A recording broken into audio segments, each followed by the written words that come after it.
Après qu'Adam et Ève aient mangé le fruit de l'arbre interdit, leur nudité fut découverte. Allah n'allait donc pas envoyer Adam en enfer pour cet acte. Il décida donc de les faire descendre sur la terre afin de purger leur peine. Mais Shaitan les suivit. Le combat entre Adam et Iblis se disputera donc sur la planète Terre.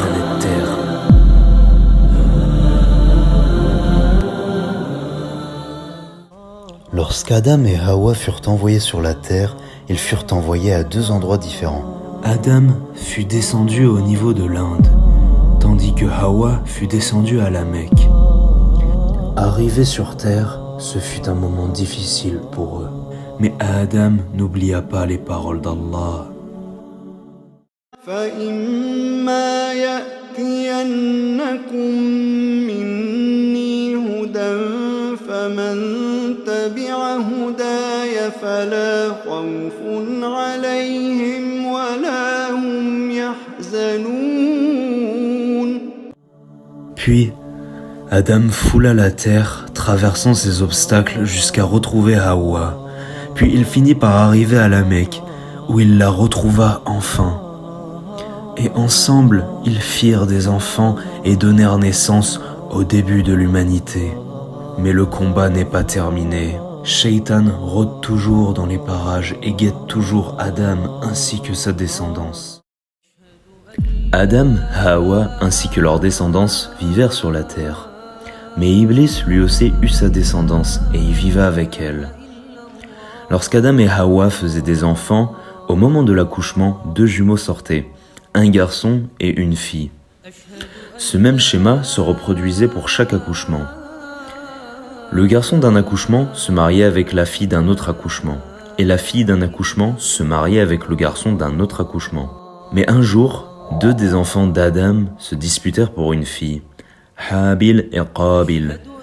Qabil, lui, voulait se marier avec sa sœur jumelle, qui à la base était réservée à Habil. Mais Qabil se mit à insister.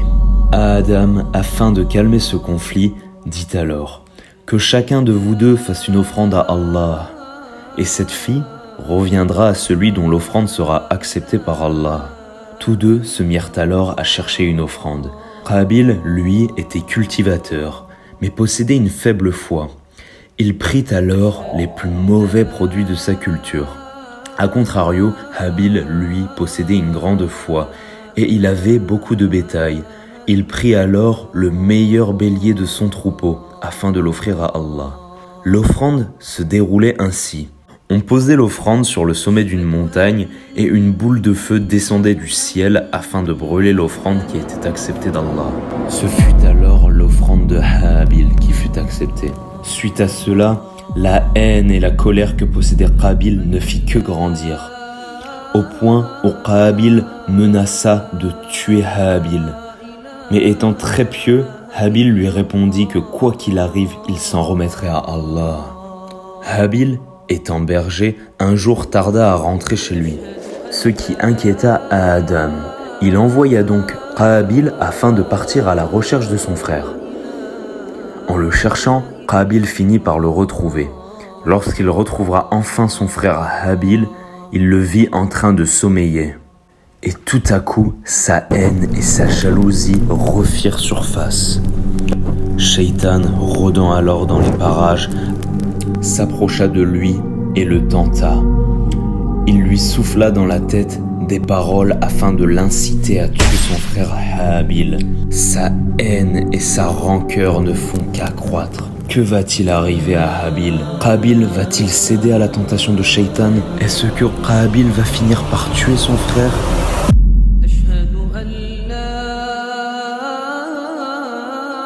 Qabil est là face à son frère Habil sans défense. La tentation pour Qabil est grande. Shaitan étant à côté de lui souffle dans l'oreille des paroles afin d'accroître sa haine. Puis Qabil décide de passer à l'acte. Mais il ne sait pas comment faire, car cela n'avait été encore jamais commis par l'homme. Puis soudain, il vit une grosse pierre à côté de lui. Il la prend alors en main, la met au-dessus de la tête de Habil et la jette violemment sur son crâne, le tuant sur le coup. Depuis ce jour, chaque fois qu'un être humain commet un meurtre sur la terre, une partie du péché lui revient. Puis après cet acte, il se mit à pleurer. « Qu'est-ce que je vais faire de ce cadavre ?» dit-il. Puis Allah envoya un corbeau qui commença à creuser la terre afin d'y enterrer quelque chose. Allah voulut par ce biais montrer à l'homme comment enterrer son frère. C'est pour cela que depuis, nous enterrons nos morts. Malheureusement, l'être humain fut encore une fois trompé par Shaitan. Lorsqu'Adam apprit la mort de son fils Habil, il fut très attristé par cela. Mais Allah, afin de le consoler, lui donna un autre enfant. Mais pas n'importe lequel, un enfant qui serait encore plus vertueux, un enfant qui serait prophète. Il s'appelait Sheeth, alayhi salam. À ce moment, la descendance d'Adam s'était beaucoup multipliée. L'humanité commençait donc à se peupler. Adam enseigna alors à son fils Sheeth tout son savoir et toute sa science, afin qu'il la transmette à sa descendance. Car Adam commençait à se faire vieux. Il sentait la mort s'approcher de lui. Puis, il finit par rendre l'âme. Les anges montrèrent alors à ses enfants comment le laver et l'enterrer, et quel rituel il fallait pratiquer. Une fois qu'ils eurent fini et qu'Adam fut enterré, les anges leur dirent « Ceci est votre sunna ». Ce fut très triste pour eux. Voici venue la fin pour Adam, la fin du premier prophète de l'humanité, la fin de notre Père.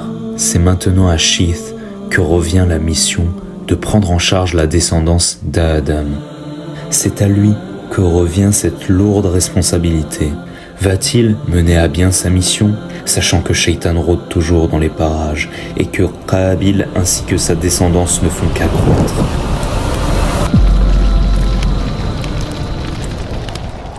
Le groupe de Qabil était composé de très belles femmes, avec des garçons qui n'étaient pas très beaux. Alors qu'à contrario, le groupe de Sheeth était composé de très beaux hommes, mais de femmes moins belles. Lorsque le groupe de Qabil partit, Allah révéla une nouvelle loi à Sheeth, alayhi salam. Cette loi interdisait à son groupe de se mélanger à celui de Qabil. Puis le temps passa. Puis Shaitan s'approcha du groupe de Qabil, mais pour cela, il dut utiliser la ruse. Ce qu'il fit, c'est qu'il prit l'apparence d'un homme et se rendit à eux. Une fois avec eux, il dit qu'il faisait partie du groupe de Sheeth, mais qu'il les quitta pour se joindre à eux et les aider. Le groupe de Qabil lui donnèrent donc un travail. Il travailla très dur pour eux, pour ainsi gagner leur confiance. Le groupe de Qabil ne se doute de rien. Va-t-il se rendre compte à temps de ce qui se trame? Par quelle ruse Shaitan compte-t-il les faire sombrer? Après que Shaitan ait gagné la confiance du groupe de Qabil, il se mit à l'aide d'objets à faire des sons qui ne furent jamais entendus auparavant. Ce qui intrigua les gens, c'était la création de la musique. Ces sons étaient encore inconnus, car c'était la première fois de l'humanité qu'on les entendait. Puis, cela commença à détourner les gens du sentier d'Allah. Puis, Shaitan créa les instruments de musique, et les gens du groupe de Qabil se mirent à faire la fête. C'est pour cette raison que Allah avait interdit au groupe de Sheeth de se mélanger avec eux, car il savait qu'avec Qabil, ça finirait mal. Mais Shaitan alla se rendre au groupe de Sheeth afin de parler aux plus jeunes de ce groupe, à l'insu du prophète Sheeth, bien sûr. Puis, il les tenta, leur disant « Pourquoi Allah aurait interdit cela? Qu'est-ce qu'il y a de mal derrière cela ?» Des phrases que nous entendons encore souvent de nos jours. La tentation monte pour les jeunes du groupe de Sheeth. Vont-ils céder à cette tentation et répondre à l'appel de Shaitan? Ou vont-ils se rappeler à temps l'ordre d'Allah? Pourquoi Allah interdirait cela? Telles sont les paroles de Shaitan ar-Rajim. Et avec force et persévérance, Shaitan réussit à leur mettre le doute. Puis les jeunes du groupe de Sheeth cédèrent pour de bon. Ils suivirent Shaitan et allèrent à l'endroit où Allah leur avait interdit d'aller, au groupe de Qabil. Puis de loin, ils virent les gens du groupe de Qabil en train de faire la fête. Mais pas que. Comme je te l'ai dit dans l'épisode précédent, le groupe de Qabil était composé de très belles femmes, et à contrario, le groupe de Shith de très beaux hommes. Et donc, quand ils virent cela, ils allèrent les rejoindre afin de faire la fête avec eux. Et les femmes du groupe de Qabil jouèrent de leurs plus beaux atouts pour séduire les jeunes du groupe de Shith. Ça y est, Shaitan réussit son coup.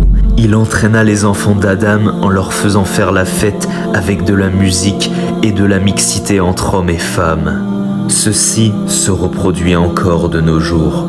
C'est pour cela, mon frère, ainsi que toi, ma sœur qui m'écoute, fuis ce genre d'endroit où tu te feras tromper comme furent trompés les jeunes du groupe de Shith. Mais il y a un point où Shaitan échoua. Ce point, c'est le fait de faire tomber les enfants d'Adam dans la mécréance. Sur cela, ce fut un échec pour Shaitan. Tant qu'ils sont musulmans, la porte au repentir leur est toujours ouverte. Et telle est l'histoire des fils d'Adam, une succession d'erreurs puis de remises en question.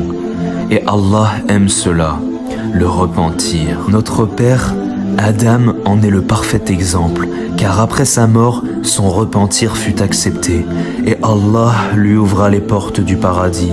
C'est pour cela, prenons exemple sur lui. L'islam ne te demande pas d'être parfait. L'islam te demande plutôt d'être repentant et de te remettre en question avec humilité devant la grandeur d'Allah. La partie n'est pas finie, le combat entre Shaitan et l'humanité n'est pas terminé. Un nouvel homme s'apprête à fouler la terre afin de guider les fils d'Adam et de dissiper les insufflations de Shaitan. Tout cela sera dans le deuxième arc de cette histoire.